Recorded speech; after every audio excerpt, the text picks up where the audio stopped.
ನಮಸ್ಕಾರ ಪ್ರೀತಿ ವೀಕ್ಷಕರಿಗೆಲ್ಲ ಮನೆ ಗೃಹಿಣಿ ಚಾನಲ್ಗೆ ಆತ್ಮೀಯವಾದ ಸ್ವಾಗತ. ಕೇವಲ 4 ಪದಾರ್ಥ 5 ನಿಮಿಷಕ್ಕೆಲ್ಲ ಒಲೆ, ಗ್ಯಾಸು, ತುಪ್ಪ, ಎಣ್ಣೆ, ನೀರು ಇದ್ಯಾವುದನ್ನು ಕೂಡ ಬಳಸದೆ ಇನ್ಸ್ಟಂಟ್ ಆಗಿ ಮಾಡಿಕೊಳ್ಳುವಂತಹ ಸುಲಭದ ಸ್ವೀಟ್ ರೆಸಿಪಿ. ಎಷ್ಟು ಸುಲಭ ಅಂತಂದರೆ ಮಕ್ಕಳು ಕೂಡ ತುಂಬಾ ಈಸಿಯಾಗಿ ಮಾಡ್ಕೊಳ್ಬೋದು. ಬಾಯಿಗಿಟ್ರೆ ಸಾಕು ಹಾಗೆ ಕರಗೋಗುತ್ತೆ ಅನ್ನೋ ರೀತಿಯಲ್ಲಿ ಸಾಫ್ಟ್ ಆಗಿರ್ತಕ್ಕಂಥ ಒಂದು ಸಿಹಿ ಲಡ್ಡು ರೆಸಿಪಿ ಮಾಡೋದು ಹೇಗೆ ಅಂತ ನೋಡೋಣ. ಇಲ್ಲಿ ಒಂದು ಪಾತ್ರೆಗೆ 1 ಬಟ್ಲಳತೆ ಹಾಗೆ 1/4 ಬಟ್ಲಾಗುವಷ್ಟು ಡೆಸಿಕೇಟೆಡ್ ಕೊಕೊನಟ್ ಪೌಡ್ರನ್ನ ತಗೊಂಡಿದ್ದೀನಿ. ನಿಮ್ಮ ಹತ್ರ ಕೊಕೊನಟ್ ಪೌಡ್ರ್ ಇಲ್ಲ ಅಂದರೆ ಒಣ ಕೊಬ್ಬರಿನ ಮಿಕ್ಸರ್ ಜಾರ್ನಲ್ಲಿ ಹಾಕಿ ಸ್ವಲ್ಪ ತರಿಯಾಗಿ ಗ್ರೈಂಡ್ ಮಾಡಿ ಕೂಡ ತಗೊಳ್ಬೋದು. ಇವಾಗ ಅದೇ ಬಟ್ಲಿನ ಅಳತೆಗೆ 1/4 ಬಟ್ಲಿಗಿಂತ ಸ್ವಲ್ಪ ಕಡಿಮೆ ಆಗುವಷ್ಟು ಪುಡಿ ಮಾಡಿದಂಥ ಸಕ್ಕರೆ ಪುಡಿನ ಸೇರಿಸ್ತಾ ಇದ್ದೀನಿ. ಇವಾಗ ಅದೇ ಬಟ್ಲಳತೆ ಹಾಗೆ 1 ಬಟ್ಲಾಗುವಷ್ಟು ಮಿಲ್ಕ್ ಪೌಡ್ರನ್ನ ಸೇರಿಸ್ತಾ ಇದ್ದೀನಿ. ಇವಾಗ 3 ಸ್ಪೂನ್ ಆಗುವಷ್ಟು ಹಾಲನ್ನು ತಗೊಂಡಿದ್ದೀನಿ. ಆದರೆ ನಾನಿಲ್ಲಿ ಒಟ್ಟಿಗೆ ಸೇರಿಸ್ತಾ ಇಲ್ಲ, ಸ್ವಲ್ಪನೇ ಹಾಲನ್ನು ಸೇರಿಸ್ತಾ ಚೆನ್ನಾಗಿ ಇದನ್ನು ಮಿಕ್ಸ್ ಮಾಡ್ಕೊಳ್ತಾ ಕಲಿಸ್ಕೊಳ್ತಾ ಇದ್ದೀನಿ. ಇಲ್ಲಿ ನಾವು ಹೀಗೆ ಮಿಕ್ಸ್ ಮಾಡ್ತಾ ಹೋದಂಗೆಲ್ಲ ಆ ಡೆಸಿಕೇಟೆಡ್ ಕೋಕೋನಟ್ ಪೌಡ್ರ್ನಲ್ಲಿರ್ತಕ್ಕಂಥ ಎಣ್ಣೆ ಅಂಶ ಚೆನ್ನಾಗಿ ಬಿಟ್ಕೊಂಡು ನಾವು ಮಾಡುವಂಥ ಲಡ್ಡುಗೆ ಒಂದೊಳ್ಳೆ ಶೈನಿಂಗ್ ಕೂಡ ಬರುತ್ತೆ, ಹಾಗೆ ಟೇಸ್ಟು ಕೂಡ ತುಂಬಾ ಚೆನ್ನಾಗಿರುತ್ತೆ. ನೀವಿಲ್ಲಿ ಮಿಲ್ಕ್ ಪೌಡ್ರನ್ನ ಕ್ವಾಂಟಿಟಿ ಕಡಿಮೆ ಮಾಡಿ ಡೆಸಿಕೇಟೆಡ್ ಕೊಕೊನಟ್ ಪೌಡ್ರ್ ಕ್ವಾಂಟಿಟಿನ ಜಾಸ್ತಿ ಮಾಡಿದರೂ ಕೂಡ ನಡೆಯುತ್ತೆ. ಹಾಗೆ ಮಿಲ್ಕ್ ಪೌಡ್ರು ಕೂಡ ಸ್ವಲ್ಪ ಸ್ವೀಟ್ ಆಗಿರೋದ್ರಿಂದ ನಾನಿಲ್ಲಿ ಸ್ವಲ್ಪ ಕಡಿಮೆ ಪ್ರಮಾಣದಲ್ಲೇ ಸಕ್ಕರೆನ ಬಳಸಿರೋದು. ಸಕ್ಕರೆ ಬದಲಿಗೆ ನೀವು ಬೇಕು ಅಂದರೆ ಬೆಲ್ಲನೂ ಕೂಡ ಬಳಸ್ಬೋದು.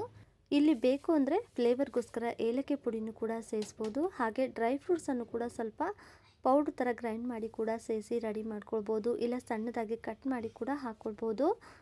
ಸೊ ನೋಡ್ತಾ ಇದ್ರಲ್ಲ ಯಾವ ಥರ ನಾನಿಲ್ಲಿ ಸ್ವಲ್ಪ ಜೋರು ಹಾಕಿ ಚೆನ್ನಾಗಿ ಹಿಟ್ಟು ನಾದೋ ರೀತಿಯಲ್ಲಿ ಈ ಒಂದು ಮಿಶ್ರಣನ ಕಲಿಸ್ತಾ ಇದ್ದೀನಿ. ಹಾಗೆ ಹೇಗೆ ನಾವು ಕಲಿಸ್ತಾ ಹೋಗ್ತೀವೋ ಹಾಗಾಗಿ ಆ ಕೊಬ್ಬರಿಯಲ್ಲಿರ್ತಕ್ಕಂಥ ಎಣ್ಣೆ ಅಂಶ ಚೆನ್ನಾಗಿ ಬಿಡುತ್ತೆ. ಸೊ ನೋಡಿ, ನಾನು 3 ಚಮಚದಷ್ಟು ಹಾಲು ತೊಗೊಂಡಿದ್ದೆ, ಅದನ್ನು ಅಷ್ಟು ಕೂಡ ಹಾಕಿಲ್ಲ. 2 ಚಮಚ ಆಗುವಷ್ಟು ಹಾಲನ್ನು ಸೇರಿಸಿ ಚೆನ್ನಾಗಿ ಈ ಥರ ಸಾಫ್ಟಾಗಿ ಕಲಿಸ್ಕೊಂಡಿದ್ದೀನಿ. ತೀರ ಗಟ್ಟಿಯಾಗೂ ಕೂಡ ಕಲಿಸ್ಕೊಳ್ಬೇಡಿ, ಸ್ವಲ್ಪ ಸಾಫ್ಟಾಗಿದ್ದರೆ ಲಡ್ಡು ತಿಂತಾ ಇರಬೇಕಾದ್ರೆ ಹಾಗೆ ಸಾಫ್ಟಾಗಿ ಬಾಯಲ್ಲಿ ಕರಗೋ ರೀತಿಯಲ್ಲಿ ರುಚಿ ಚೆನ್ನಾಗಿರುತ್ತೆ.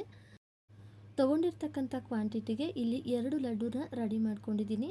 ಸೊ ನೀವು ಲಡ್ಡು ಬದಲಿಗೆ ಪೇಡಾನು ಕೂಡ ಮಾಡ್ಕೊಳ್ಬೋದು, ಇಲ್ಲ ಬರ್ಫಿನೂ ಕೂಡ ಮಾಡ್ಕೊಳ್ಬೋದು. ಸೊ ನೋಡ್ತಾ ಇರ್ಬೋದು ಕೈಗೆ ಯಾವ ಥರ ಎಣ್ಣೆ ಅನ್ನೋದು ಅಂಟ್ಕೊಂಡಿದೆ ಅಂತ.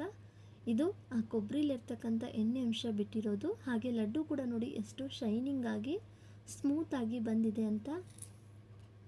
ಮಿಶ್ರಣ ತೀರ ಗಟ್ಟಿಯಾಗಿ ಕಲಿಸ್ಕೊಳ್ದೆ ಸ್ವಲ್ಪ ಸಾಫ್ಟ್ ಆಗಿದ್ದರೆ ಉಂಡೆ ತುಂಬಾ ಸ್ಮೂತಾಗಿ ಶೈನಿಂಗ್ ಆಗಿ ರೆಡಿ ಆಗುತ್ತೆ. ಇಲ್ಲಿ ಸ್ವಲ್ಪ ಕೊಕೊನಟ್ ಪೌಡ್ರನ್ನು ಕೂಡ ತಗೊಂಡಿದ್ದೀನಿ. ಈಗ ರೆಡಿ ಮಾಡಿದ ಲಡ್ಡುನ ಈ ಕೊಬ್ಬರಿ ಪುಡಿನಲ್ಲಿ ಚೆನ್ನಾಗಿ ಉರುಳಾಡಿಸ್ತಾ ಕೋಟಿಂಗ್ ಆಗಿ ಮಾಡಿಕೊಂಡ್ರೆ ಇದರಿಂದ ಲಡ್ಡು ನೋಡೋದಕ್ಕೆ ಅಟ್ರಾಕ್ಟಿವ್ ಆಗಿ ಕಾಣಿಸೋದಷ್ಟೇ ಅಲ್ಲ, ಈ ಸ್ವೀಟ್ ಶಾಪಲ್ಲಿ ಅಥವಾ ಬೇಕರಿಯಲ್ಲಿ ಸಿಗ್ತಕ್ಕಂಥ ಸ್ವೀಟ್ ಹಾಗೆಯೇ ನೋಡೋದಕ್ಕೆ ತುಂಬಾ ಚೆನ್ನಾಗಿ ಕಾಣಿಸುತ್ತೆ. ಹಾಗೆ ರುಚಿ ಕೂಡ ತುಂಬಾ ಚೆನ್ನಾಗಿರುತ್ತೆ. ಕೊನೆಯದಾಗಿ ಸ್ವಲ್ಪ ಲೈಟಾಗಿ ಈ ಥರ ಕೇಸರಿ ಬಣ್ಣನ ಅಪ್ಲೈ ಮಾಡಿ ಹಾಗೆ ಮೇಲುಗಡೆ ಸ್ವಲ್ಪ ಪಿಸ್ತಾ ಚೂರನ್ನು ಕೂಡ ಗಾರ್ನಿಷಿಂಗ್ ಆಗಿ ಮಾಡಿದ್ದೀನಿ. ಸೊ ಈಗ ನೋಡಿದ್ರೆ ಸ್ವೀಟ್ ಶಾಪಲ್ಲಿ ಸಿಗುವ ಸ್ವೀಟ್ ಅಂತೆ ಪರ್ಫೆಕ್ಟ್ ಫಿನಿಶಿಂಗ್ ಬಂದಿದೆ. ಫೈನಲ್ ಆಗಿ ಈ ಲಡ್ಡು ಅಂತೂ ಎಷ್ಟು ಸೂಪರ್ ಆಗಿ ರೆಡಿಯಾಗಿದೆ ಅಂತ. ನೋಡೋದಕ್ಕಷ್ಟೇ ಅಲ್ಲ, ರುಚಿ ಕೂಡ ಅಷ್ಟೇ ತುಂಬಾ ಚೆನ್ನಾಗಿರುತ್ತೆ. ನಾವಿಲ್ಲಿ ಕೊಕೊನಟ್ ಪೌಡ್ರು ಹಾಗೆ ಮಿಲ್ಕ್ ಪೌಡ್ರನ್ನ ಬಳಸಿ ಮಾಡಿರೋದ್ರಿಂದ ಕೊಕೊನಟ್ ಮಿಲ್ಕ್ ಲಡ್ಡು ಅಂತಲೂ ಕೂಡ ಹೇಳ್ಬೋದು, ಇಲ್ಲ ಮಿಲ್ಕ್ ಲಡ್ಡು ಅಂತಲೂ ಕೂಡ ಹೇಳ್ಬೋದು. ಸೊ ನೋಡಿ ಯಾವ ಥರ ಸಾಫ್ಟಾಗೂ ಕೂಡ ಬಂದಿದೆ ಅಂತ. 4 ಪದಾರ್ಥ 5 ನಿಮಿಷಕ್ಕೆಲ್ಲ ಗ್ಯಾಸ್ ಹಚ್ಚದೆ ಎಣ್ಣೆ, ತುಪ್ಪ, ನೀರನ್ನು ಬಳಸದೆ ಮಕ್ಕಳು ಕೂಡ ಸುಲಭವಾಗಿ ಮಾಡಿಕೊಳ್ಳುವಂಥ ಒಂದು ಸಿಹಿ ಲಡ್ಡು ರೆಸಿಪಿ. ನಿಮಗೆಲ್ರಿಗೂ ಹೇಗೆ ಅನ್ನಿಸ್ತು ಅಂತ ಕಮೆಂಟಲ್ಲಿ ತಿಳಿಸಿ. ವಿಡಿಯೋ ಇಷ್ಟ ಆದರೆ ಒಂದು ಲೈಕ್ ಮಾಡಿ, ಶೇರ್ ಮಾಡಿ ನಿಮ್ಮ ಫ್ರೆಂಡ್ಸ್ ಆ್ಯಂಡ್ ಫ್ಯಾಮಿಲಿ ಜೊತೆಗೆ. ಹಾಗೆ ಮನೆ ಗೃಹಿಣಿ ಚಾನಲ್ನು ಕೂಡ ಸಬ್ಸ್ಕ್ರೈಬ್ ಮಾಡಿಕೊಂಡು ಸಪೋರ್ಟ್ ಮಾಡಿ. ಎಲ್ಲರಿಗೂ ಧನ್ಯವಾದಗಳು.